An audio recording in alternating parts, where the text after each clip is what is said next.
Hello and welcome to Biostasis' third podcast. We are very honored to have a wonderful guest with us today, Anders Sandberg, who I've known for, I think, about 30 years now, something like that. Back on Wow, the old time days. flies. Yeah, it does very much. It doesn't seem that long ago, but that was back on the old extra email list, and then we met at the extra conferences and various other events. Those were wonderful days with the email list with pretty fantastic discussions. I also remember your website, which I guess you still have, the same site, Aleph, which back in those days was, I thought, fascinating. A lot of really interesting transhumanist thinking and philosophy, as well as science fiction, and quite a range of interests. It was really a remarkable website back in those very, very early days of websites. So that's a little bit of background with me and Anders. Anders is probably most recently known for working at the Future of Humanity Institute, where you were for, I'm not sure how many years, but a number until very recently. I So think that's 18 years. 18 years, really? Oh, that's longer than I Yeah. thought. Wow, okay. All right, so if you could tell us a little bit about the kind of work you did there, what your main interests were, and how that's changed now that you've moved to a new institute. Yeah. So I usually start talks by explaining, especially to younger students, that I'm one of those unruly students who can't keep to one topic and give professors gray hairs. So that's how you end up in the philosophy department. It's the only stable place in some sense. So I started out working on human enhancement ethics, the questions about, well, or what are the ethical and societal implications of ways of improving the human condition? And I got into that because I have a background in computational neuroscience as well as transhumanism. But then, because of Nick Bostrom, I also became interested in questions about global catastrophic risk and existential risk. And being, again, a little bit on the sciencey side, I often wanted to get the evidence, the data. What can we say about this in order to guide smart decisions? But I also got interested in questions like brain emulation. Can we make roadmaps for that? How do we think well about the future? And questions like AI safety and AI governance. So when the institute sadly ended in April 2024, I moved over to the Mimir Center for Long-Term Future Studies at the Institute for Future Studies in Stockholm, which is a little bit of a clone that I helped set up, a clone of FHI, still an interdisciplinary research center working on what questions might affect humanity in the very long run, and how do we think well about long-run futures? It's hard enough to predict the next week. What can we say that is actually useful about the world in decades or centuries in the future? I was going to ask you actually to define what you mean by long term, because probably your long term is a little different than what a politician would call a long term, which is the next election, probably. Yeah, and even among futurists, long term is quite often short. So I found a bit of surveys where you ask normal people, when is the future? And it turns out to be about 3 years in the future. So that is kind of a politician's future. When you start thinking about saving for pension, you might envision a few decades ahead, but that's relatively rare. It might be mostly in environmental questions where people try to think in terms of decades, with the one glaring exception of nuclear waste storage. That's the one area where people suddenly go thousands of years in the future. But we don't care about applying that for heavy metals, which are still as dangerous in thousands of years as they're in present. It's only for nuclear waste. But in my own work on the book Grand Futures, which I'm still working on, it's coming out any year or maybe any decade now. I literally go trillions of years in the future. It's quite interesting to see where the ultimate limits of predictability in the universe go. Yeah, I read a couple of interesting novels. Actually, I think some of them I reread. You probably, if I can remember the title, you probably recognize it. One was this guy who, this crew in a spacecraft who are not able to decelerate. In fact, they have to keep accelerating, otherwise they're not going to reach their goal. And so they end up flying by whole galaxies and then end up seeing the end of the universe. And it's actually quite well Oh, yeah. thought out. You've actually read some Tipler and those people who really look at the far distant times. Yeah, Tau Zero. I think it's Paul That was it. Anderson. Yeah. Yep. It's one of those real classics. And I was very strongly influenced as a kid reading Olaf Stapledon's Last and First Men and Star Making, that also take these enormous perspectives. And that got me thinking about, well, what can we do now to get to those futures? How do we stay alive and active? And can we do something that is actually useful for the far future? Right. We may come back to that because I may want to ask you about long termism and those kind of things later. But since this is a sort of a biostasis focused podcast, let me ask you first of all, when did you first realize that we might be able to do something about aging and death? I think the real realization, rather than a vague idea that wouldn't it be nice, probably came when I was reading some science fiction, and this must have been in the early 1980s, maybe even the late 1970s. And I started to realize that these science fiction stories actually seem to be based somewhat on science. And then I started reading the science, and it was somewhat unclear how much I should trust that. But it seemed to me that, yeah, this is a biological problem. And at the very least, biostasis seemed to be a totally reasonable thing. It's, of course, a staple in science fiction. It shows up in a lot of interesting ways. And I remember having a book about just interesting facts about the world, where one of the one-page articles was about cryonics. It had a very ominous picture of a body encased in aluminium foil being moved into a vat. And that made me realize, oh, there is something out there in the world. Of course, it's kind of almost like science fiction. It's over in America, but it might actually exist. Yeah. Okay. And I can say this publicly because you are publicly signed up with Alcor currently, I believe, and have been for quite a few years. What do you think the chances are that A, biostasis will work for anybody in the next few decades, and B, that it will work for you specifically in your particular situation? I bet that the for anybody's probability is probably going to be better than the probability for me, because of course we can just assign that to the last person being suspended just before the revival techniques are done. Uh, I don't know that probability. I would imagine that one is probably above 50%. I think my own chances are smaller because there is a chain of things that have to go right for a suspension to work. I usually explain that I think my chances are maybe between 5 and 10%. And usually the interviewer then say, but why are you doing it if it's such a low probability? But that's enough to actually be worth doing. If you had a heart attack and the ambulance only had 5 to 10% chance of getting you to a hospital, you would probably still want to take that ambulance rather than just staying in your armchair. Right. That's interesting because I was just rereading, I think I was rereading a piece by Scott Alexander from a few years ago where he surveyed his readers in a lot of detail actually and asked them about cryonics. And it was interesting because the people who were signed up for cryonics actually estimated a slightly lower probability that would work than those who were not signed up.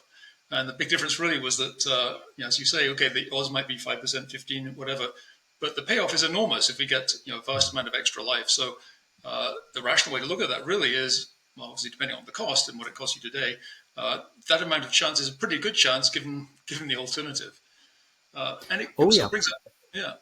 Go ahead if you had a thought about that. Yeah, you can think of it as a gambling actually. So in thinking about the evaluations in care, we quite often talk about qualis, quality adjusted life years, and by being suspended, you're gambling your remaining qualis.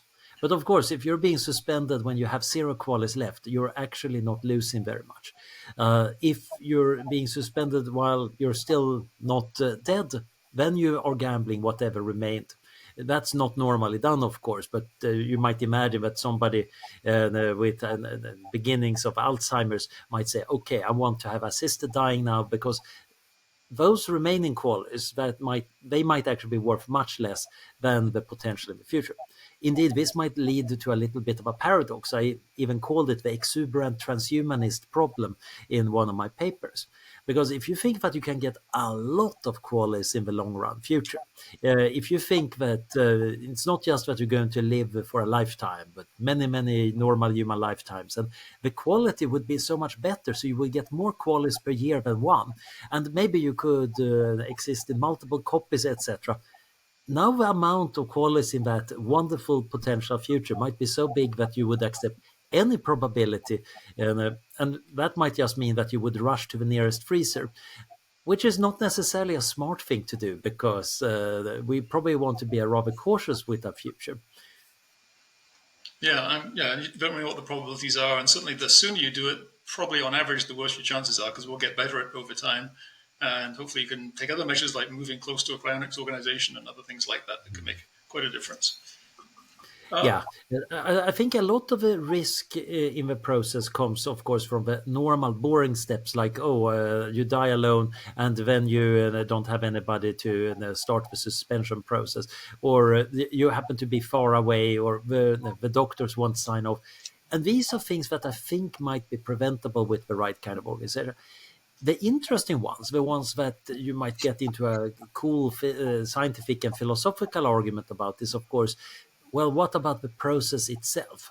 Once you have a suspension process underway, what are the probabilities now? And this is where it gets tricky. So, generally, looking at current electron micrographs of the cryopreserved tissue and all of that, it's pretty clear that there is a fair bit of damage going on here. Does it look like we can fix with current medicine? Absolutely not. Does it look to me like, oh, no possible technology could do it? That sounds rather weird. After all, I grew up kind of as a transhumanist when nanotechnology was really coming into the foreground. I do believe that we're eventually going to end up with atomically precise repair methods. And I've been working a fair bit on brain emulation, where I think that actually, as long as there's the information gets there to the future, even if it's slightly crumpled, then we can decode it. So I'm rather optimistic about that. But if you take a more biological view, saying, nah, I want to be thawed out and alive in my body with only minimal modifications, in that case, you probably would say current methods are not good enough. But it's hard to tell. Yeah. And there's the question of fidelity too, right? It's not really I make it or I don't make it. It's a matter of maybe I'll make it 95% or 85% if there's missing memories, which may be a reason to also back up diaries, your photographs, all kinds of experiences, because maybe you could use that to interpolate missing pieces in the future. So in Yeah. some ways, the uploading path is different from the biostasis path, but they can also kind of come together in that you're saving your data. You might better rebuild a model of the mind, which might not be 100% in fidelity otherwise. Yeah, I think every bit of information helps. It helps cut down on the uncertainties. And also, you might actually want it if you're revived in the future. There is the deep philosophical question about, well, what if somebody in the future is 90% you? Would you care? And generally, I think that if there are more people like me in the future, I might actually be rather happy about it because I'm happy with myself. Maybe it's narcissism, maybe it's just because I'm such a happy person. I think from a utilitarian standpoint, it's just good that there are happy minds around. Uh, so I think, however, that our sense of individuality is an interesting, complex thing, and I don't really think there is an fact of a matter when it comes to personal identity. But many other people are, of course, really disagreeing with me about that. I've been having rather loud conversations with friends about uploading and cryonics, and they have not at all been convinced that you could retain personal identity through uploading, and hence said, "Oh, I need to have a cryonic suspension." All right. Well, it seems funny to put it this way, but it seems that biostasis or cryonics is the conservative option, which sounds weird to people who think it's a radical idea, but it's really a very conservative one because we're not asking you to believe that your personality can survive moving on to a totally different substrate or being radically re-engineered. So it's actually very conservative and literally conservative medicine because you're conserving the person rather than just disposing of them. Yeah, yeah. And there is something very interesting going on there because medical professionals and the people in science quite often find cryonics, of course, very annoying and off-putting because it doesn't look like the typical scientific or medical process because we don't know how to stick the landing yet. It's very much like building the landing pad while the rocket is up in space and is approaching Earth. And we might be saying, yeah, we have enough time to build a good landing pad. Especially if something is in orbit, maybe it can orbit a long time before we figure out that landing pad. But the funny part is, of course, in actual normal medicine, there are sometimes these practices that are very akin to cryonics. So when prepubescent kids have cancer, quite often you give them cytostatic therapy, which of course tend to do very bad things to the gametes. So in adults, it's standard that you take a sperm sample or take some eggs if a grown up might want to have kids in the future. And this seems to reasonable for these young kids with cancer too. But of course, they haven't developed the gonads well enough. But it's still done in some places that they take cell samples in the belief that, well, we are probably going to be able to reprogram these cells in the case that the kids in the future, now grown up, will want to have kids. This has actually been demonstrated for immature egg cells, and people are somewhat optimistic about the sperm cells too. This is exactly like cryonics, but it's being done in a very narrow area and it's being kind of confined to reproductory medicine.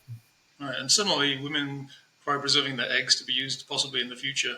I think this is going to help to mainstream the idea of biostasis, because obviously with falling birth rates and people not trying to get pregnant, if at all, until later years, there's going to be a lot more egg freezing, and I think that will bring this whole idea into public consciousness. And when critics say, well, oh, cryonics is ridiculous, it's like trying to turn hamburger back into cow and you just destroy the cells, I always want to say, well, how do you think we cryopreserve sperm and eggs and corneas and heart valves today? You don't even mention that we can do those things. It can't be that simple. So there's a lot of very Yeah. poor arguments like that. Yeah. So, from a rhetorical standpoint, it's wonderful to be able to point at all the, by now, literally millions of people who have once been frozen IVF embryos and say, look, there are people around who have literally been frozen. It's mostly a powerful rhetorical argument, of course, because from a biomedical perspective, yeah, freezing cells and small pieces of tissue is way simpler than an entire organism. There might be important differences. But it still is a very important thing, because a lot of argumentation against cryonics is not that much about the actual facts. There are interesting questions about what aspects of a brain are preserved well and badly, but people usually don't care about that. It's more about their sense of what can be done, what is in according to their model of how life works in the world. And that's of course also the existential foundation they come from. So one needs to be somewhat gentle with it, but also sometimes people need a kick in the existential foundation. Yeah.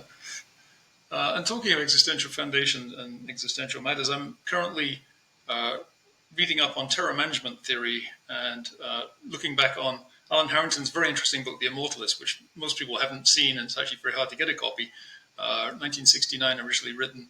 Really a fascinating book, which to me came before Ernest Becker and before the TMT guys, where he really argued that so much of life can be explained by fear of death and the need to make a mark on the universe before we pass, if that's the best we can do, or to prevent religions. So, are you familiar with terror management theory, and what do you think of it? Do you think it's a useful approach? Do you think it's kind of a big hand waving, somewhere in between? What's your take? Yeah, I think I'm familiar with it, or at least I know of it.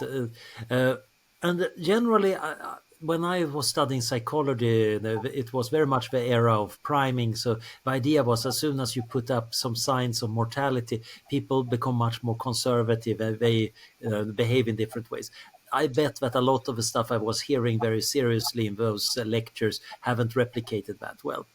But it's pretty clear that many people do things with a thought of, well, what will happen when I'm gone? Or they want to ensure that they stay around in the right way or have a right effect on the world.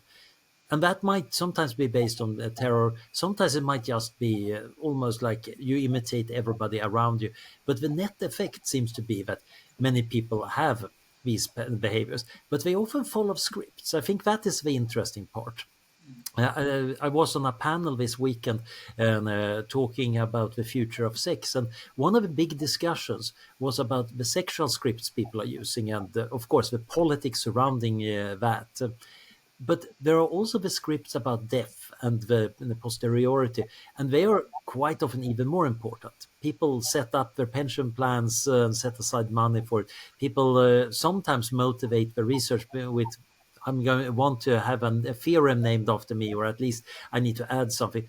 And of course, it's the perennial, oh, I want to be mortal by having kids. Which, if any kid hears the parents saying that, I think they should rebel and say, wait a minute, I'm not your ticket to immortality. Yeah, so a poor form of immortality might be better than nothing in some ways, a bit of a comfort.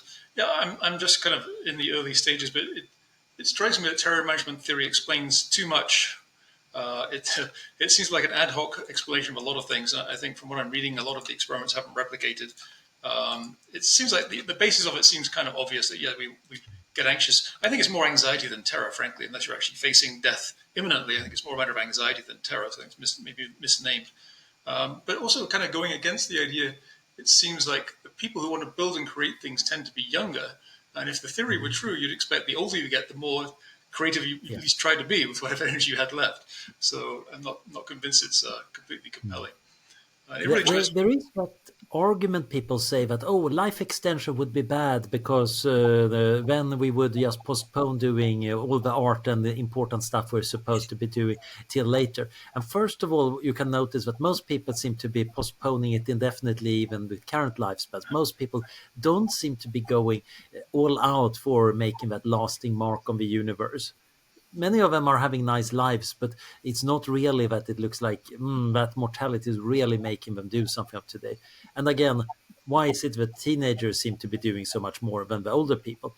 And the one part might just be, of course, biology. As a teenager, you have way more energy than as a middle aged or old person. And maybe if we give that energy to older people, they're going to be full of energy. And now, really, since we know they might still not have that many years, want to push things through. But I bet that it's probably still more about those scripts. Um, I do think there is something interesting about the argument also that, yeah, knowing that we're mortal is kind of forcing us to confront the world in a particular way. It sounds so good in the philosophy the talk or in the book. But in practice, of course, most people do a lot of things without thinking about mortality at all. When people fall in love, it's not because they know that, oh no, I'm mortal and I need to find somebody to attach to before it's too late. No, it's that boy or girl looks really good. And my heart is filled with joy. And they're not thinking about death and mortality unless they're rather gloomy goths, perhaps. Yeah. Same with tribalism, which supposedly terror management theory explains tribalism, but seems to be it's already pretty well explained by evolutionary reasons and other factors. It doesn't really add anything. So telling me it explains that doesn't really make me take the theory more seriously. But I think many good psychological theories still they might explain too much, but they're quite often components of bigger things. When you look at how people do things, you can quite often tease out that there are some components. We're running on these mixtures of motives, and some of these mixtures are very messy melanges. Some of them are relatively pure, and we can make a good psychological experiment to tease them apart. And I do think there are some people who definitely are running on terror management. One thing that always occurs to me when we talk about the idea of people doing things and building things to make a mark on the future. Um, and people saying, well, if we live a lot longer, our lives will have less meaning because it won't really matter. To me, it seems almost the other way around. Because right now, if I create something, if I write a book or do something useful, I won't be around to see that for very much longer. Whereas if I live for centuries and millennia to come, that will be always part of my life for much longer. It'll influence my later thinking and my development. So, in some sense, it's more meaningful, I think, when you live a lot longer. Even if it goes into the remote past, it's had a lot more influence upon you and therefore upon the world. So that seems to me to make it more meaningful rather than less. There is something I call the Tolstoy argument from a passage somewhere in Tolstoy, which I can never remember where it is, where he's basically making the argument that, well, actions that have effects that eventually just diminish and disappear, they are meaningless. Only the actions that have eternal consequences really, truly matters. And then he concludes, and that means that either we must have an immortal soul or we need to be a god who remembers everything. Otherwise, nothing has meaning. And I'm not buying those conclusions. I think that is kind of ad hoc. But you could kind of imagine that take and say, oh, I need to stay around for my life to have meaning. I guess that is a somewhat pathological way of doing it. Just because you're around, that doesn't necessarily make it good. But meaning still has interesting connotation. There is both a psychological state of feeling that something is meaningful, and then there might actually be real meaning. There are some actions that actually do matter to the world, some of them in a causal sense, and many of them maybe in a moral sense. So I do think that there is something about it. There might even be a duty to stay around if you have important memories. Neil Armstrong's memory of stepping out on the moon is kind of a treasure to mankind. That memory should not be lost, but might sadly be hard to retain without retaining Neil Armstrong. Yeah. Right now, of course, we're losing the last people who fought in World War II. I just saw something yesterday about somebody in Arizona who had 100 years old who entered the war like in the last couple of years. So all those first person perspective memories are going to be disappearing, which is very unfortunate because we don't just want to read historians; we want to read the actual people who were there and see what their experiences And they're also good for keeping the historians honest. were. Yeah, exactly. Okay, since you think a lot about the deep future, can we have any idea, how much of an idea can we have about what the future will look like 50 or 100 or 200 years from now? I think it gets easier when you go to longer and larger timescales because then it's more set by physics. So predicting the weather turns out to be really tricky to do beyond 2 weeks in a local region. If you actually look at the average over a larger region, you can actually predict it months out surprisingly well. Climate models do it even better. They are really good decades ahead by now. They don't tell you exactly whether it's going to rain on a particular location on a particular day, but they give pretty decent probability distributions. Similarly, we can predict solar eclipses up to about 5,000 years in the future. Beyond that, changes in Earth's rotation rate actually make it impossible to predict things. But conversely, we have anti-predictable processes like fashions and stock market behavior, where typically you get people showing agency, thinking about what are everybody else doing, and I want to do something different. And given that we're quite unique beings and we have brains with a lot of degrees of freedom and quite a lot of random ability, that ends up meaning that a lot of the human world is extremely impossible to predict. Not completely. Karl Popper very smugly believed that he could prove that it was impossible to predict the future because he pointed out that history is driven very much by ideas, and you can't predict an idea before you have it, hence, history is not predictable. Quod erat demonstrandum. He felt extremely happy about that, except that this is obviously not true. Supply and demand are still applicable in the future, no matter what ideas we have. The law of gravity probably doesn't disappear just because people have ideas. Maybe we get anti-gravity, but there is a lot of factors that are predictable. If people say that you can tell whether the United States or Russia or Sweden exists next year, yes, strictly speaking, we can probably assign a probability, and that probability is pretty high. So I think talking 5 or 100 years out, we need to look at what is it that we're trying to predict. If you ask me, do I believe, for example, my institute exists in 5 years' time? I can give you a probability that I think is a pretty decently calibrated one. 100 years out, I'm very uncertain. The probability is probably pretty low.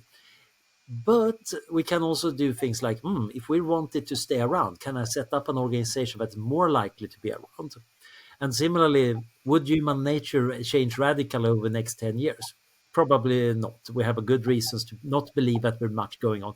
Over a 100-year period, well, if neuroscience and psychology and AI and other things happen, there is a bigger chance that that happens. So we can put up some constraints and talk about some probabilities.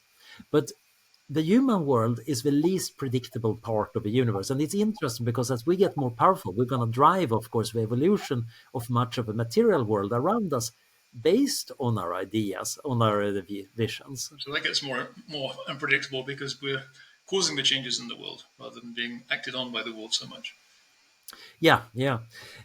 So if you think about the biosphere, right now, the fate of the biosphere is to some extent affected by what we humans decide to do about the environment, how we decide to coordinate about it, what we invent in the energy systems, what we decide to do about climate change and species extinctions. And it might go in a lot of different directions depending particularly on in big institutions and economic trends, but also individual ideas. It's worth noticing that Carson's Silent Spring, that single book, more or less kickstarted a lot of environmentalist Yeah. movement. Maybe somebody else could have written that book. Maybe the time was ready for it. It's likely that some environmentalists would have taken shape. But quite often you get a crystallization seed somewhere. And from that pattern, you get a lot of very contingent, path-dependent history. Right. The limits to growth, I think, would be another example along with Silent Spring that had a tremendous impact and still is. It's still having a lot of influence on people Yeah. have to continually Uh, battle about And things they this want. is, of course, what drives me as an academic writing books. That okay, I want to influence the future, terror management or not. I want to influence the future. So hence, I'm writing books because books are staying around there. They might be sitting quietly on the bookshelf, but occasionally people read them and get ideas, and this can go on for centuries or millennia. Some books have a good and ill really have this persistent effect in the world, and that is astounding. No matter what happens to me as a biological being, those pieces of information have a life of their own. Let me ask you a more specific version of that question about what we can know. If biostasis works, what kind of world do you think we might return to? So the most obvious thing is if you can be removed from biostasis, you need medical technology that is good enough to repair the damage of the suspension process and whatever was killing you.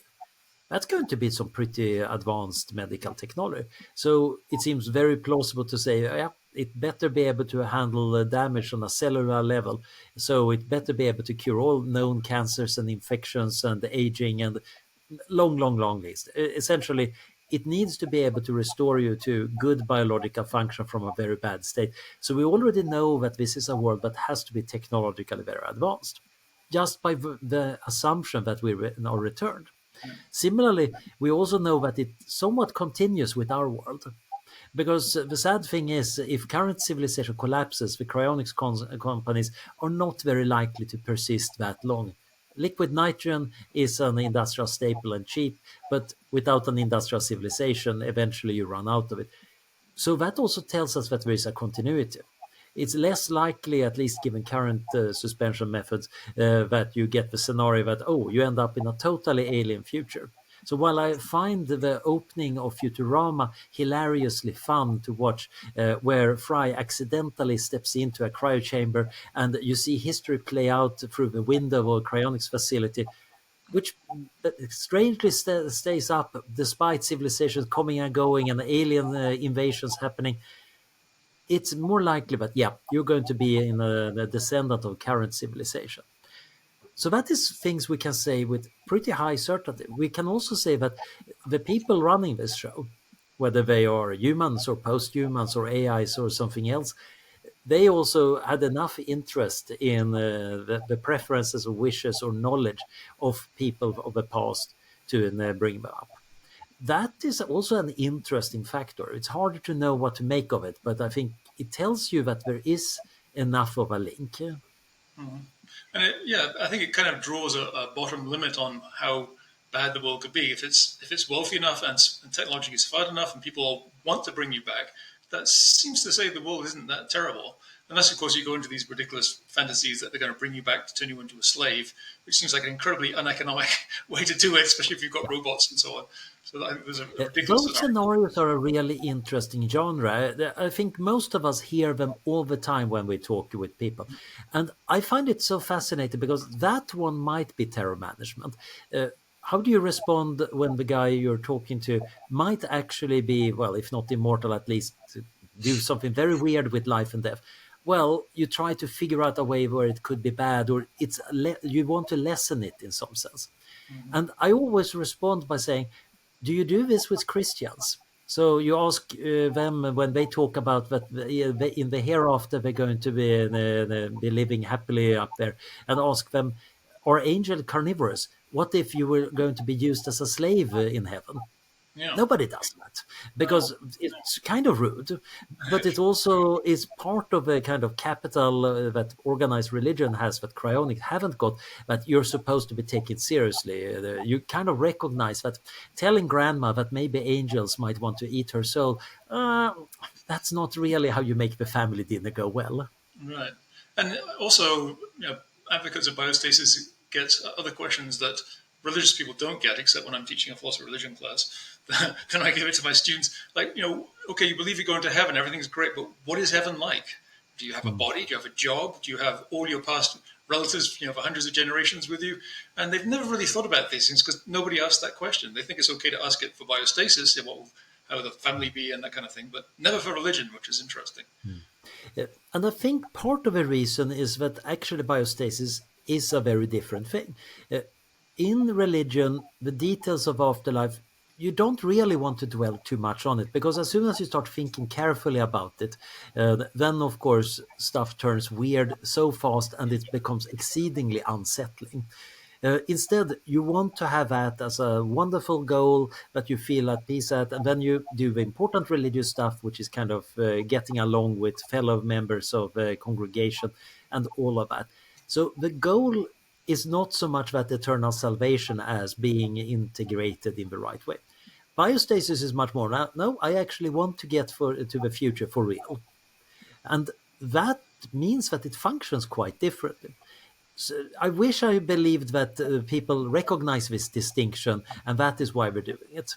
But I think this is more about the social capital of different beliefs and practices. Yeah, you mentioned that if civilization collapses, the chances don't look very good for biostasis. Because we could imagine a kind of as a more foundation-like structure where the organizations have planned for the collapse of civilization and can somehow outlast it. But that doesn't seem very workable to me unless you get to a certain minimum size. You have a space colony that's self-sustaining and you put people there. Then maybe you can survive the collapse. But otherwise, really, that's not going to work. So some critics are saying how selfish we are, just trying to save ourselves. Well, but really, everybody has to survive if we're going to make it. Really, it's not going to be just us on our own. Oh yeah. Yeah. One of the things that many people think cryonics is a bit risky for is because you're dependent on other people. So they envision that, well, those cryosuspended people, they're really, really vulnerable because they can literally do absolutely nothing. That's kind of a point. So they're totally dependent on the organizations around them behaving well, not going corrupt, that society works, that nothing untoward happens. And then they say, oh, that sounds very rickety. But of course, going to a hospital is exactly the same. If I'm going to spend a few decades in hospital because I have some long-term illness, I'm going to be very dependent on the doctors not being nasty, that society doesn't crumble, etc. We are already enmeshed in this network. And even if you're just suspended, you're still dependent on this vast network across time and space of people. Yeah, and also, there's the point that people always say, "Well, who's going to bring you back?" Which seems to me a peculiar question, or rather, it suggests they don't really understand how this works. We're not asking society to bring us back. We're not depending on the generosity of society and their motivations. The organizations are run by other people who want to do the same thing and have an interest in bringing back, their friends and their relatives. So there's both a contractual obligation and a very personal stake in that. So it's really not like we're begging the rest of the society to bring us back one day. It's kind of that is something built in. And of course, But cronicists it do might think about. still be a good, sorry, Okay. it might still be a good thing to integrate that with society. If it was just that the organization could do it on their own, fine. But it's also a useful thing to some extent to be linked with others. Because I think the main thing that scares people away from the cryonics tends to be that fear. What if I end up in the future all alone? Maybe there is it's a lovely utopia and post-human gods are doing wonderful things and all of that, but I'm alone. And that already makes that utopia look very gray and dull. And of course, we would immediately say, yeah, sign up your family, please. But that's not how people normally think about it. They tend to start out by assuming, I can never ever convince my family, so hence I should probably not no, try it either. And I think that is a mistake because we do need to have a community across time. Indeed, cryonics might promise us to establish more community. Yeah, get your family to come. Make sure your friends sign up and do this as well. But in the end, if it all fails and I come back alone, it is kind of a scary prospect. I don't want to pretend it's not. But on the other hand, we do see people doing this, traveling across the world to places they've never been before, settling in, having maybe a hard time for a while, but getting used to it. So I'd rather take that chance. If I don't like it, I guess I can always check out then. But I'd rather have that chance because people do this all the time in the real world, and they I guess it's self-selecting. Only the people who think they can do that are going to do it. But that's the same with biostasis, right? People who choose to do biostasis are not the ones that are terrified of the future. So they're actually expecting this and looking forward to it. So yes, it could be very challenging. But I think also there'll be a lot of help on the other side. I think the organizations, when we get close to that, will build up, cadres of professionals who are trained in updating you, reintegrating you. Plus, of course, and I kind of it was puzzling to me at the last alcohol conference where I organized a session on this issue really about coming back. Nobody even mentioned the idea of having a personal AI assistant, which seems like a incredibly obvious point to make now. When you come back, you're not going to be desperate to find out. You're going to have an assistant with you all the time, so any question you have, you'll get an answer to, and I think that should really help. Mm. But it's still an interesting thing about this community, how you build it. So I quite often point out that the cryonics community is full of very weird individualists with strong opinions that try to play nice with each other because they know that in the future we might still be the only people we know in that future. So we're still, despite our differences, trying to get along with each other. And I do think that there is something interesting about having actual relations, being able to function because you have an AI assistant. That's good enough, but you still might want to have those deeper connections. Now, I Right, happen to believe that we're probably going to have AI that we can have deeper connections with than humans, which usually makes people even more unsettled because that's not how it's supposed to work. But I do think there is something interesting about, for example, the structure of a family, if family members are suspended and then come back. So I told my niece and nephews that I want to be the coolest uncle they can possibly have. So someday in the future, they want to have me back. right. And if it takes longer, then tell their kids that I was a very cool uncle. Right. Yeah, it's another example of, although people with biases are often called selfish and self-centered, in fact, it gives us reasons to be nice to other people. If we know we're going to be there in the far future to make sure our reputation is as good as it can be.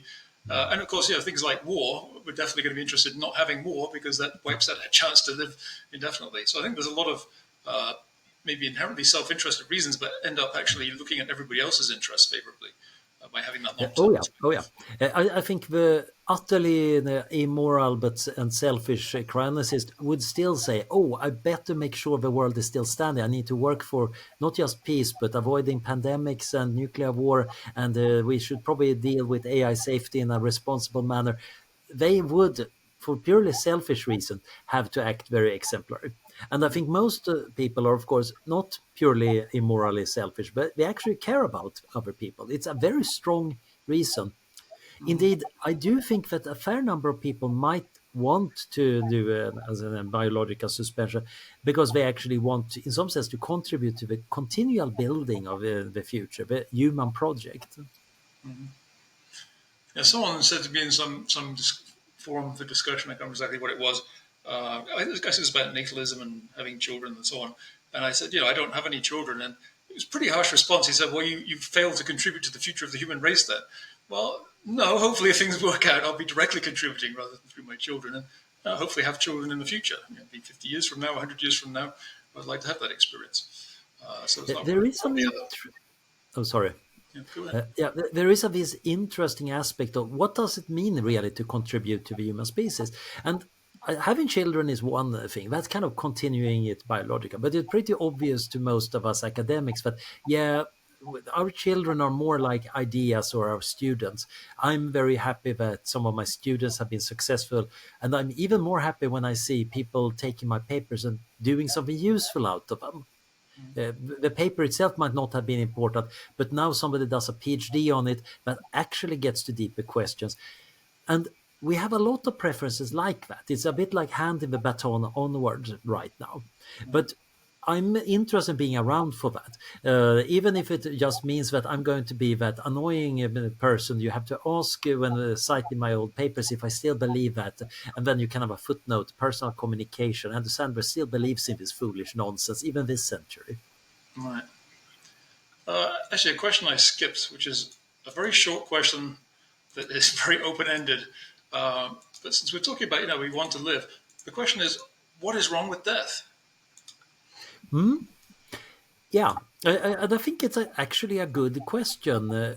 I think life has value and death doesn't have value. Being non-existent is essentially totally neutral. While life might sometimes have negative value, but I think most of the time for most people, it's positive.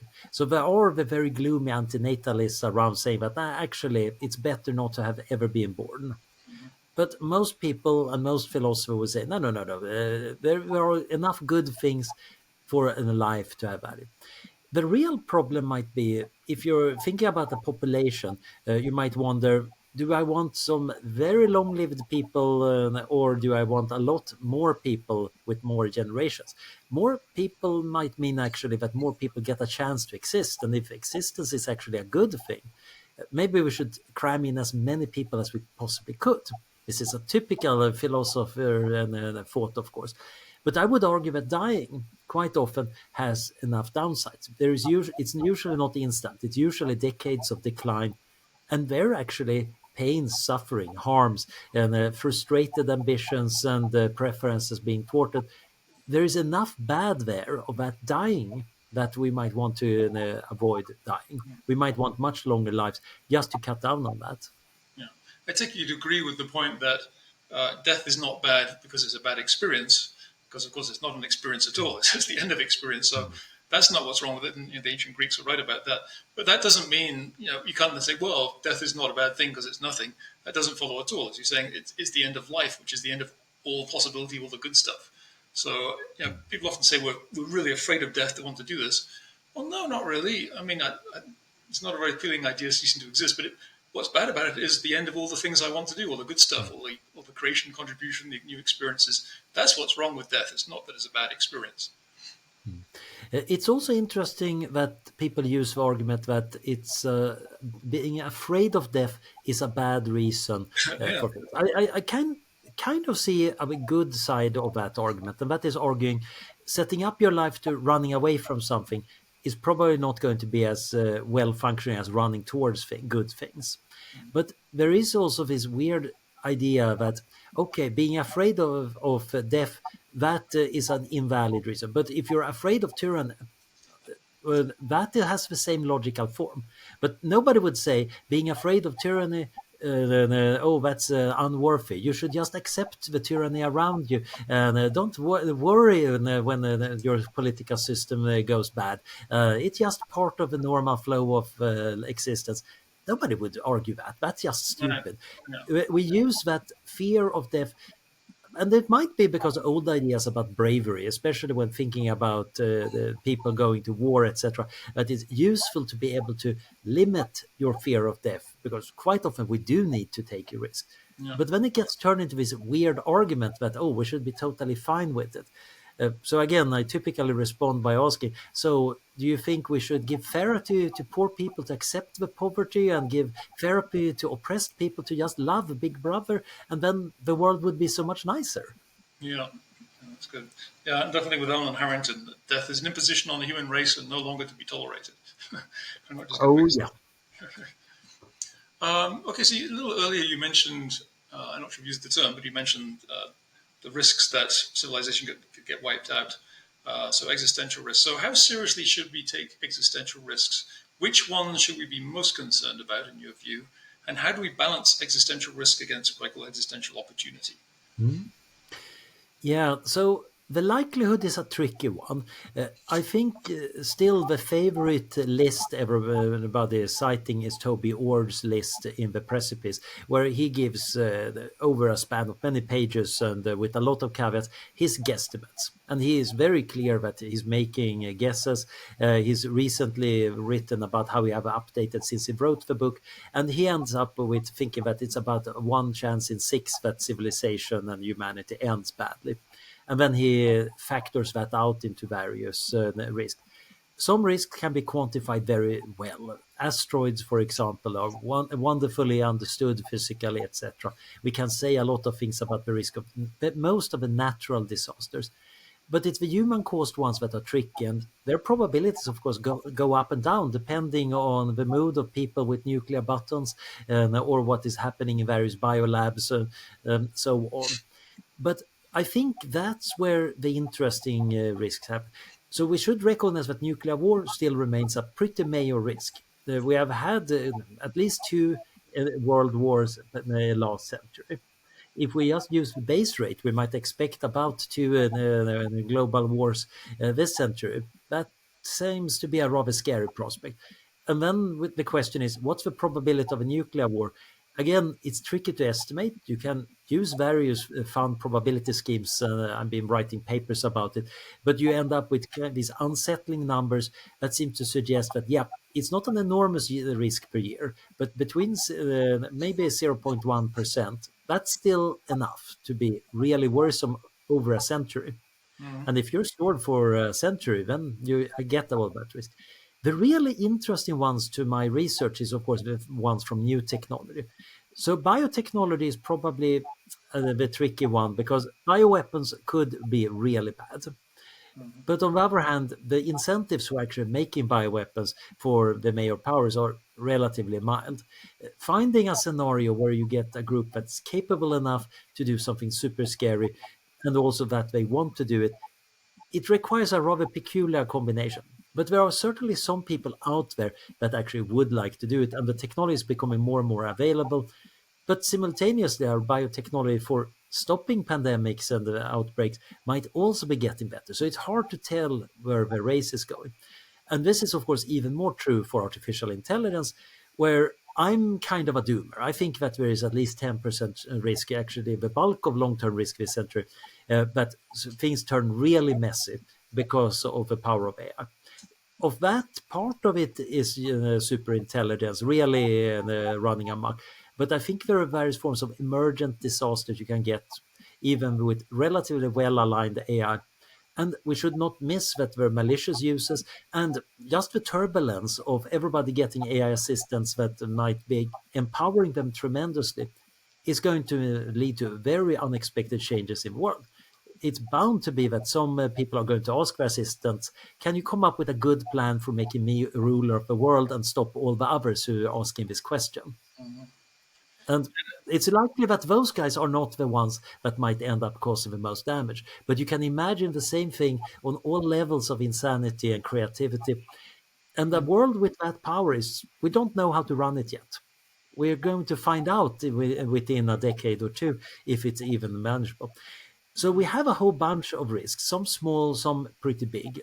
I think many of the technological risks, fortunately, are possible to nip in the bud if you do good safety work before. I'm rather optimistic about AI alignment. I think biotechnology actually, and most of it is aimed at making the world safer, and it's not super easy to make a bioweapon. So I think we're going to be winning that game. But I It's, do think it's a that good thing. this Sorry, is a race. just to interrupt you a second. It's a good thing that people like I'm not sure how you pronounce it, Rinjo or something, the Japanese group who Yeah, uh, use sarin gas in the subway, or people who send like anthrax powder in the mail. It's pretty low tech stuff, and it seems to be quite hard to actually do that on a sophisticated level. It's something. Same with nuclear weapons, of course, which are very hard to actually build. They take a lot of expertise, and Iran may be getting close, but they've been working on that for quite a while, and they're a whole country. So nuclear weapons is an interesting example. And I know in the 70s, I was really pretty convinced we were going to destroy ourselves because that was a scary time, yeah, the Cold War. And I remember actually being in school once when a plane flew overhead, and I think we just watched a movie about nuclear warfare. And I thought, oh shit, this is it. They're going to drop a bomb, but we haven't done that in 3/4 of a century now, which is quite remarkable. Of course, because I think countries realize that if they do that, they go that far, that's not going to be good for them either. So some small, crazy but small. Of course, people like in North Korea, probably the most disturbing because they have probably the least reason to hold back. But the Chinese don't want to destroy the planet and every civilization. So that's some reason for hope, at least. yeah. It's interesting that doomsday cults are probably one of the smallest problems. Aum Shinrikyo was unique that they had a very peculiar theology that meant that they should actually trigger Armageddon. Most doomsday cults are eagerly awaiting Armageddon, but they're just trying to fulfill prophecies. They're not actually trying to do the things that are leading to the end of the world because that's up to God or the gods to do. They're just doing the religious duty. So the people getting closest to actually destroying the world properly, that was in some sense the Soviet and the US military, industrial, political complexes. And they did it for national security reasons. It's kind of amusing that in order to safeguard our security, we must put it at risk. But that is what deterrence is about. Now, my problem with that scheme is it actually worked really well during the Cold War when you basically only had two or maybe three sides. It's getting harder and harder in a world with smaller actors, and some of them slightly unstable. That is where I think there is a fair bit of risk, especially since the deterrence might not work very well if people are making mistakes. What really worries me is not so much that people make the rational decision to go to a nuclear war, but there is a slip up. Something has escalated. Somebody makes an ultimatum, thinking that, yeah, they have read the game theory. They're, of course, going to back down. They don't back down. It's actually because of a mistaken communications and some translator misunderstood. And now the other side is being forced to really do stuff, and then somebody else misunderstands, and then you end up with a war. Even that is, of course, just between two actors. But what we have discovered about nuclear winter suggests that, yeah, this is a threat on a much larger scale in the world, which was not known when people started on nuclear deterrence. And it doesn't change the equation if you're sitting in Pentagon or its counterpart over in Kremlin, because, yeah, it still needs to be scary enough that nobody in their right mind would ever want to do it.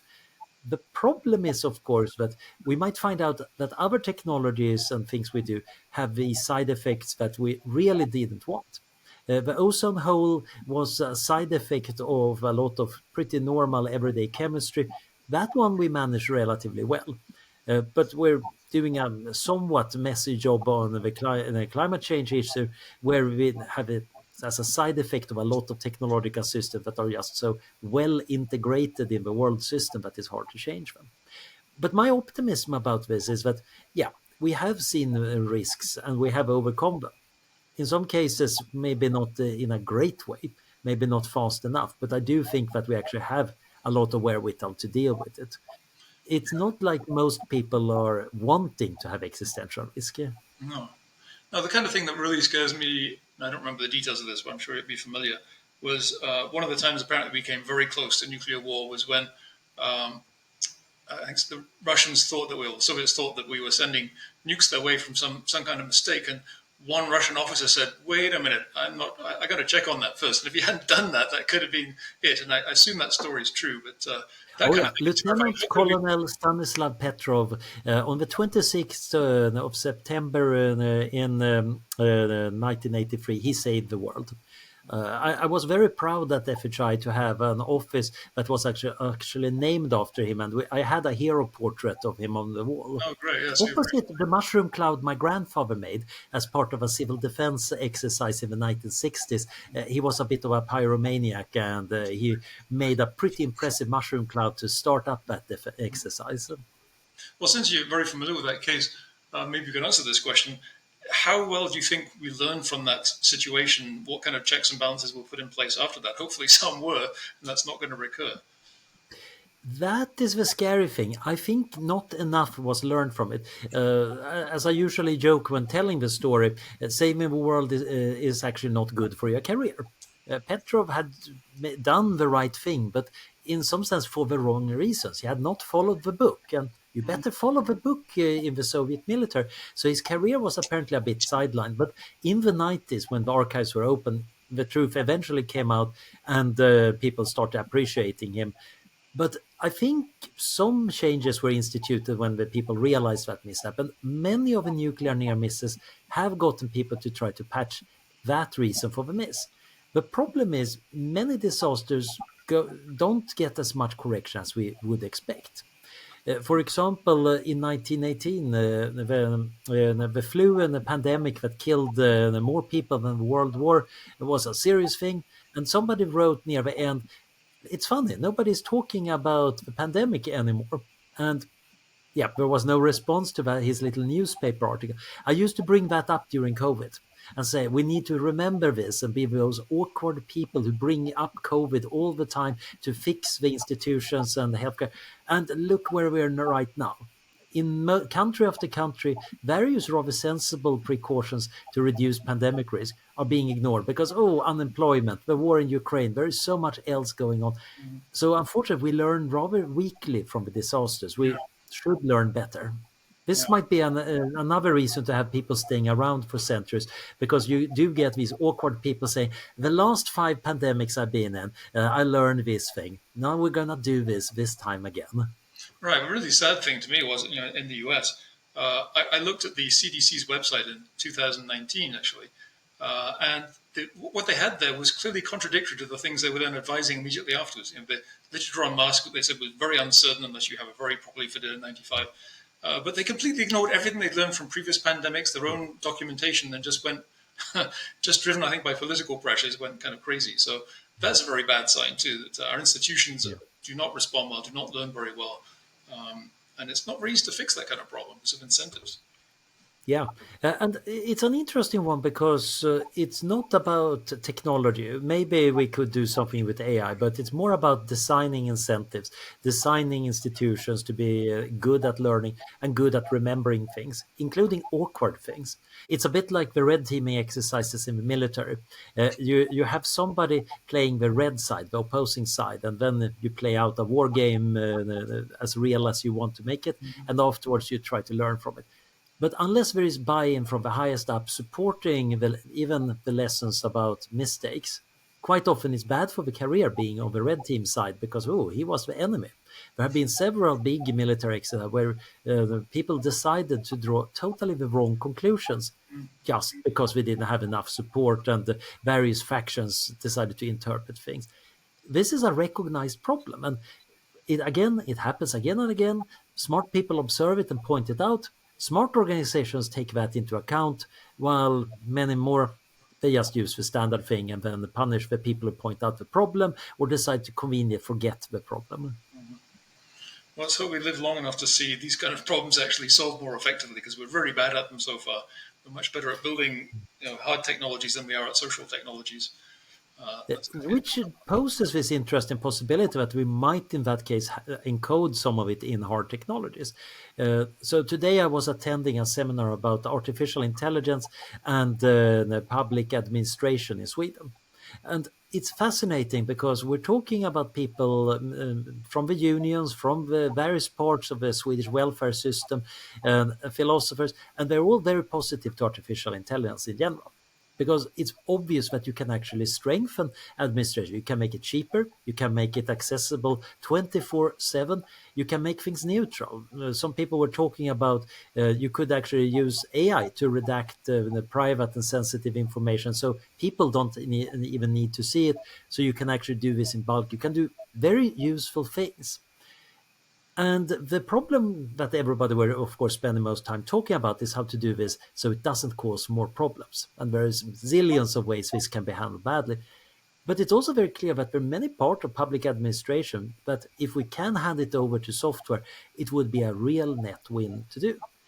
And maybe we also need to figure out parts of having the disaster preparedness so we actually do get the robot bursting into the room shouting, "Danger, Will Robinson, danger," when it's time to run for the hills. right. But what we don't want, I think, is a sort of the day the Earth stood still scenario, which I think Mark Miller discussed the idea of having an automated police force, basically kind of like the blockchain, I guess, putting law on the blockchain and enforced by robots. But that, of course, is in the real world gets scary because who programmed those robots and who has the kill switch and so on, or has the backdoor code to them. So certainly the idea of Nick Watson's idea of a singleton, I find really scary, having a single top power. Though it seems like it can solve problems, history suggests that's actually a very dangerous way to go. So I would not favor a single AI controlling everything or building that into the law. But as you say, there are certainly ways of using AI to improve human administration, hopefully. So one interesting thing about that singleton problem is that in governments we have solved this partially by different branches balancing each other. If you balance the power between the executive and judiciary and all of that, and the legislative, that way you can make it better. You can make it safer. Doesn't solve all the problems of all governments. You can do this badly too, but it solves the centralization of power. And it might very well be that you want to do the same thing with whatever AI systems you have. You actually want to have them to be correctable, for example, which is not a trivial design thing. I'm writing a book right now and I have a lengthy section tearing into Nick's concept of a singleton, which is just an abstract concept, but I'm trying to see from a control theory standpoint, what would it need to do in order to be doing its job perfectly? And pretty clear that none of it works unless you assume that it's somewhat imperfect. It can't do everything perfectly right. At that point, it might actually be doable because we can make do with imperfect governance. We can make do with things that are limited but good enough. We're getting better. But this is something that you don't install without carefully checking what you're doing. And the Yeah. problem is, of course, most people assume that you can carefully install a government and that's going to run perfectly swimmingly. And also, you have to come back to it every so often to try and strengthen it. Because, for instance, right now I find it disturbing in politics that the current administration, for instance, is using executive orders, which the Supreme Court keeps telling you can't do that. You can't do that. You're supposed to have separation of powers, and they're really doing their best to ignore it. But fortunately, the courts have slapped them down. But if they keep doing this for much longer, they might start winning. And of course, other countries don't necessarily have the same separation of powers. Some do to various degrees. So it's not something you can just set up and forget either, because it can become corrupted over time, as we've seen with the Constitution in the US. It's obviously the government does a lot of things today that weren't intended. So you'd have to reinforce that as well. So who's going to do that reinforcing? Is that going to be a different set of AI? So obviously a very difficult problem. So I think one interesting take on this might be the ideas in David Brin's The Transparent Society, which it was a very prescient book. It was written in the 1990s, long before WikiLeaks and modern social media. And it's really interesting, its discussion about surveillance, etc. But it also has a very good defense of open societies that I think we ought to be teaching kids in school about. He points out that the hallmark of an open society is that anybody can point out that something looks wrong or awkward or could be done better. And if enough other people say, that's actually right, there is an option for keeping people accountable and changing the system in whatever way. So the system is actually open to change. It might be a slow change. Anybody who's been trying to get laws passed know that, okay, you need to spend a few years on this. It's very frustrating, but that is to some extent the price we're paying for having a somewhat stable system. You might want to retune that. And I think the same thing goes for AI. You want kind of an open AI in the sense that people should be able to observe that something is wrong and be able to then get stuff changed in the behavior of that AI system. Now, the tricky part here might, of course, be that once stuff is complex enough, we can't even detect what's wrong or understand what would help it. So you probably need something way more complex than just our democratic process here. We might need AIs helping us represent ourselves, etc. But I do think there are actual options that are at least theoretically possible, and we might want to start experimenting on them right now with the little toy models we call large language models right now. And this, to me, is another reason to get into space in large numbers, because we want to build lots of different societies with different systems like that, and then we can let them compete basically and see which ones work out better. Because right now, the operating systems for politics don't vary too much on this planet. It's hard to set up a radical experiment. They're just not going to let you do it. So that's another reason for me why life extension goes along with space colonization, because we can do new experiments and make improvements that just aren't going to happen on this planet. Plus, fresh starts, just like the US was kind of a fresh start with a newly written constitution. That's just not going to happen again on this planet. I can't see that happening. But off planet, it definitely could. So there's a strong The correlation closest between life extension interests and space travel interests. I think a lot of common people there. Oh yeah, yeah. It's funny that Timothy Leary, the great guru of psychedelics, late in his life, he was talking about SMILE, space migration, intelligence increase, and life extension, and arguing that they're of course closely linked. And he, of Yeah. course, believed that they could be achieved through psychedelics, which might be stretching it, but they do come together in quite a lot of very different people. You find it, of course, in Nikolai Fyodorov, the founder of Cosmos, who, from religious reasons, ended up with the conclusion that all of humanity needs to unite behind stopping death, stopping aging, and bringing back the dead. And then we need to do space settlement too, partially to store all the new people, but also because some of the atoms of the dead have gone off in space. So you can get that from quite a lot of different directions. Let me return a bit more to a focus on life extension and as well as human enhancement. Because you've been very much involved in academia for a long time, how do you think academia and other parts of society have changed in their attitudes towards radical life extension and human enhancement since, say, the 80s, early 90s? So in the 90s, most people would believe that you can't do it. The idea that aging was actually a process that you could intervene with, that was in the 90s kind of unbelievable. And then, of course, Cynthia Kenyon started to demonstrate that she could genetically engineer nematode worms to have longer lifespans. And gradually it became more and more clear.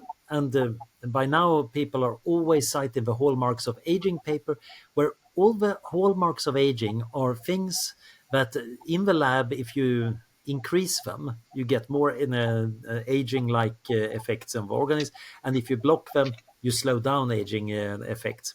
So by now, everybody more or less accepts that, at least academically.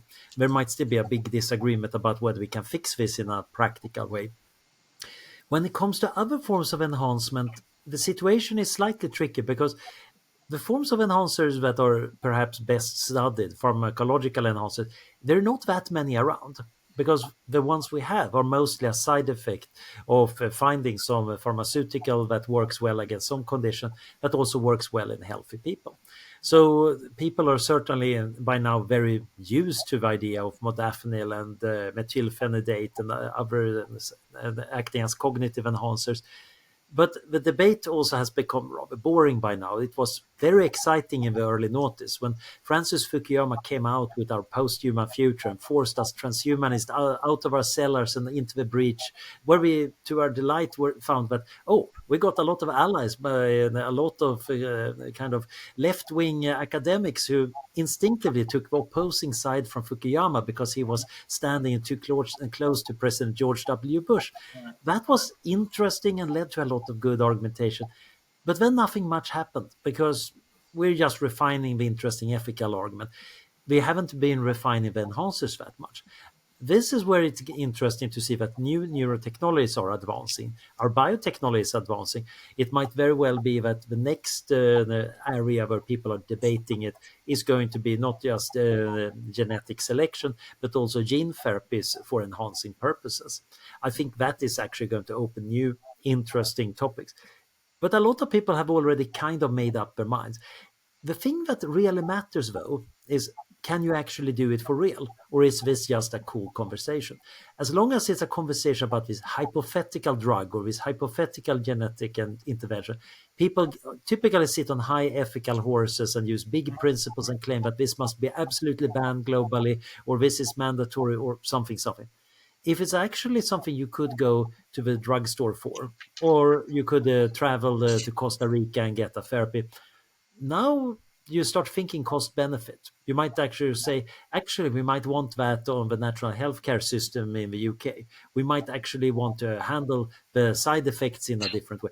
It becomes way more concrete. Suddenly, those big ethical principles that usually say yes, yes, or no, no, very loudly, they fall into, oh dear, this is a complicated thing, but we want to do this. We want to reduce the harms and risks. How do we handle if kids and crazy people want to have it? Suddenly it's very concrete, very Right. particular. And I Ideology think that meets is where we reality. win. Yeah, ideology slams into reality. Yeah. And this is where technological development is actually quite powerful. As in general, I think it's good to do that.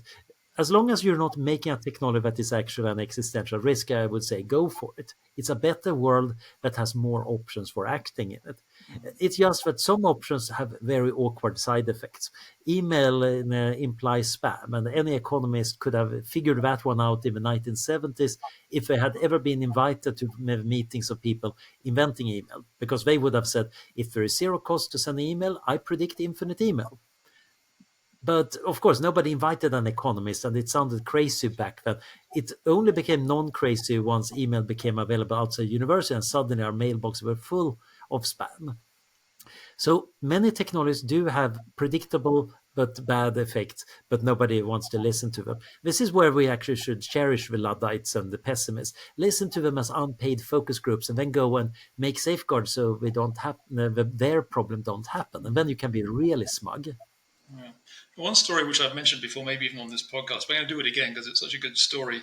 And you've probably read this, but it's out of print, I think. It's Mark Stiegler's short story, The Gentle Seduction, which, yeah, the basic idea is this guy who's into all the kind of same ideas we are, and his I don't know if she's actually his wife, but his partner, who's not really, but she's enjoying life, but he dies and for some reason isn't cryopreserved. And it follows her as she, although she's not a transhuman, she's not really interested in that. she sees a good reason to have a certain enhancement, like she's hiking in the mountains and her bones are hurting. And thinks, well, would it really hurt to take this little pill which will send nanomachines into my spine? And then things like that, one by one, she gets these enhancements, end up being a post-human who makes first contact with another civilization. But it makes the point very well, I think, that yes, you might be against it in principle, but when you see the actual concrete benefits, like not going senile, not having constant pain, rebuilding your spine, that kind of thing, that's a pretty powerful argument in favor of these things. So that's, I think, when we see real life extension, very few people are going to be against it. Oh, yeah. And I think one of the big innovations in the debate of life extension has actually been talking about the health span extension aspects. First of all, that's an easier sell than talking about lifespan because people get confused about talking about immortality and all of that. But it also gets in on that thing that, yeah, if we slow down aging, we reduce the risk of diabetes and cardiovascular disease and Alzheimer and long list of things. This might actually be a rather cost-effective way of getting a whole host of health problems done. And at this point, both healthcare economists and policymakers get interested, and most of us also get interested because we also don't want to get cancer. Mm-hmm. Yeah, that's why I really like the idea of the longevity dividend. I think that's a very powerful idea that's bringing in mainstream economists and governments start thinking more positively about some of these issues that they don't like to tackle. Mm. Um, well, I think we're coming to the end. I do want to ask you about one paper you co-wrote called Euthanasia and Cryonesia. Can you tell us a bit about that? Mm. Yeah, so this came about in a discussion I had with my co-author Francesca Minerva. Uh, we realized that there is a lot of argument against euthanasia, assisted dying. There are a lot of conservative bioethicists give a lot of eloquent argument why this is really bad. And we realized that you might, of course, want to do assisted dying in order to have a good cryonic suspension with minimal damage in a time and place of your choosing, etc. And in that case, you're doing it in the hope of getting more life. And most of these arguments turn on their head. Suddenly they become arguments for, yeah, you really ought to be doing that. Saying that life is a gift from God or the world and you should not throw it away willy-nilly. Well, if I'm dying, I definitely shouldn't be throwing it away by just dying. I should be trying my hardest to get a good suspension. So many of these arguments turn on their head and we might want to go for cryoeuthanasia. Now, of course, the kind of people who make the anti-euthanasia arguments, they are also the kind of people who generally don't like cryonics, which of course makes for a very fun paper because one of the secrets of writing a good bioethics paper is to reach a conclusion that really annoys everybody or at least some particular group. So then you can write rebuttal papers and respond to those. So if you're into just spending all your time debating, this is really good. But it's also an interesting observation that we might sometimes want to end life in order to extend life. Yeah, and that's actually something that you can do today, even in the US. Not in every state, but I know Alcor, when I was still president, did two cases like that where we went to a death with dignity state. And the first time somebody called us up and said, "I want to go next Wednesday," and I had to tell them to slow down a little bit because we'd never done this. I wanted to make sure we got it right, but it did. We had the team there. They took the end of life medication, and after a certain period of time, you can start with no delay, and that really is a good way to do it. That way, you may get the brain preserved more like you do in the lab than you do in many real life cases. And yeah, I think it's a very compelling argument that you're saying, like to Catholics, you can say, well, not doing biostasis is kind of a mortal sin, isn't it? Because it's basically passive suicide, and you guys aren't into suicide. So yeah, it is. It's pro-life in the sense that it shouldn't be controversial.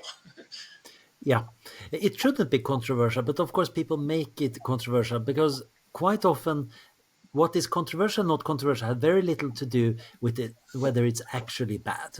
It's more like, is it against mores and behaviors we typically see? We're social beings and we like imitating others. And if somebody doesn't behave like others, that's usually a bad sign. Maybe they're broken or evil or something. So there is this problem with big conformity. And this, of course, goes very much for the essentials of life, the things we do to uphold our existence and live a life. People are keeping an eye on that you're doing it in a normal way. And this is where I think we need to work with the new normal, where we actually realize that we have already extended our lives tremendously. And now the next obvious step is, of course, trying to stave off the age diseases. and that's going to extend it more. Cryonic suspension and similar things are a good last-ditch effort, and not terribly different from what is happening with in vitro fertilization or even low-temperature surgery. Although that is not really the same thing that long-term, it still buys you hours in the surgery suite, and that might actually be a really good idea. The person is not frozen, but cold enough that many of the risky processes in the brain don't happen. You mentioned that the kind of people who are against this. I think actually it's kind of curious. There are two very broad fronts that dislike the idea of biostasis or cryonics or life extension. On the one hand, you have the religious people because it's not in the holy book. It doesn't say thou shalt get cryopreserved or anything like that. On the other hand, when I dig into that, the official statements, to the extent that they exist from different religions and sects, are actually almost all pretty open. Like Jewish commentators seem to have no problem with the idea because life is basically good. Catholics, again, you can make a kind of a pro-life argument. Only a few really hardcore Protestant sects seem to be definitely against it. Otherwise, people seem to be fairly open. The other big block of people are, I don't know, for want of a better term, egalitarians, who I think start with, first of all, something of a false assumption that cryonics is only for the very wealthiest people, it's only for billionaires, which of course is quite wrong. Me having started when I was a poor student with no money, but there is a cost to it, but that's wrong. So they oppose it for that reason. So hopefully, by educating them about the actual cost, we can do away with that. But I think both Well, of the these funny part is, of course, that I don't think the education about the cost would actually work because probably they not. would still say, yeah, but there are some single people doing something here. Shouldn't this be for everybody? And my standard response as a Swede is, of course, to say, yeah, put it on the national healthcare system. Duh. And well, in America, of course, this might be an interesting debate because there isn't one. But in the UK and Sweden, quite a lot of these people go, but you can't do that because it's an elitist thing. Not if everybody gets access, and that's what you want. Aren't you on my side now wanting to provide it? And typically that's the moment when they reveal that we have some different thing in mind because their worldview says cryonics is not good. And they are throwing up arguments that seem reasonable, but when you knock them down, immediately other arguments could show up. It's Right. not like these arguments are the crucial ones. I can see an egalitarian argument arguing that no, we want to have as many possible different people in the history of humanity. But that's a weird philosopher argument that very few actual egalitarians do. I think deeper down it's like, I believe in a natural order, a particular structure of society and the world that is also a moral order, and you're suggesting a different change. And I'm saying, yep, I got a different worldview. We need to live in the same society, unfortunately. Yeah. You said the US doesn't have something like the national health service. Actually, it kind of does because it has a very large Medicare and Medicaid system, which covers a huge number of Mm. people. So in that Yeah, my sense, bad. it's kind of like that to some extent. But yeah, so yeah, the answer really is let's try to bring the cost down. Ralph Merkel wrote a paper about cryopreserving everyone, and he really tried to look into massive storage systems and how could you bring the cost down. So the goal, of course, like anything else, any other innovation that starts off expensive, the sensible thing is not to stop it; it's to try and bring the cost down so more and more people can benefit from it over time. It seems fairly Yeah. obvious. Uh, but at the same time, the normal psychological problems that we have already talked about before are also meaning that relatively few people are signing up, and that is still keeping the costs up. But of course, the egalitarian argument seems to imply that cryonics should be super popular, which right now we know it isn't. There is an inconsistency in that set of arguments. I think it's generally also this idea that, yeah, you shouldn't be doing things individually when we should do it collectively. But when you rephrase and say, yeah, so why aren't we doing it collectively? Mm-hmm. Usually you immediately get into a spiel about how we need to change the system, etc. And then I'm usually a bad guy and I'll start asking, so what are the most cost-effective ways you in the past have changed the system? I assume you have gathered the data in order to use the good ones, right? And Right. unfortunately, most people don't try to be effective in doing political change because most political change is more about feeling and social stuff than actually saying, oh, this is something that needs to be optimized. Because optimization is rarely a trait of a good orator. Yeah. And whether it's a government run or a private health system, I think you can do the same kind of things. You can point out, for instance, that apparently, like I'm not sure exactly what the percentage is, but a very large percentage of medical costs come in the last months of life, Hmm. last year of life. And if people actually don't want to suffer those last months, would rather do a death with dignity, you could actually save a huge amount of medical resources by paying for their cryopreservation. So that could be directly paying for it through Medicare, or it could be a voucher in a private system. So you could actually have a pretty sound argument that you could save money for society that way, uh, whether it's state or private. As well as reducing a lot of pain and suffering. It's Yeah. kind of noteworthy how many doctors don't want too excessive intensive care in the last the weeks of their life. They're quite often rather upfront about not doing that because they have seen it. They know it's no fun. If you can avoid it, avoid it. And in that case, it might be rational to do euthanasia or cryothanasia. Yeah. Well, we've been going an hour and a half. We should probably wrap it up. Is there anything else in particular on your mind you'd like to mention, Anders, before we close? Well, I don't know. So right now I'm working on writing up a research proposal, thinking a bit about cryonics and its effect in regards to the intergenerational bonds and links. It's kind of fun because it's done with a university in East Asia. So we might actually have some perspectives from a somewhat more non-Western culture that, among other things, brings in issues like, well, what about families across time? What about community? What about a more collective take on cryonics? Could that work? Would that make sense from the standard biomedical ethics perspective?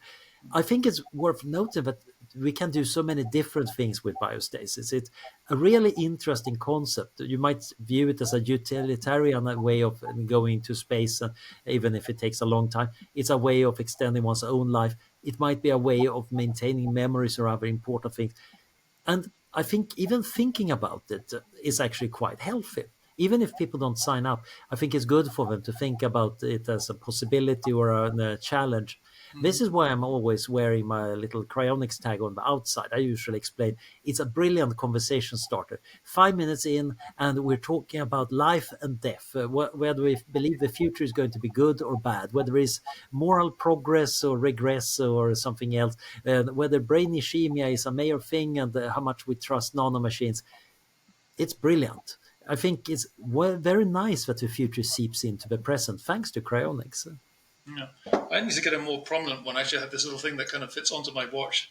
It doesn't stand out as much as the neck thing, which I can't really wear. But it is a good conversation starter. And actually, I usually have a good time with those conversations. I rarely get yelled at or a lot of hostility. Either they don't want to discuss it and just walk off, or you have a really interesting conversation. It's almost worth your membership dues just for the conversations. Yeah, yeah, totally. Yeah. Well, thank you, Anders. That was a great conversation. It was a lot of fun. Well, Probably thank you. people. I always love discussing this, and I think we managed to range over a rather wide range of human experience, philosophy, and technology. Yeah, and into the distant future from the present. Whenever you finish one of your books, we'll have you back on to discuss that as well. Sounds awesome. Yes, All right. Thanks a lot. thank you.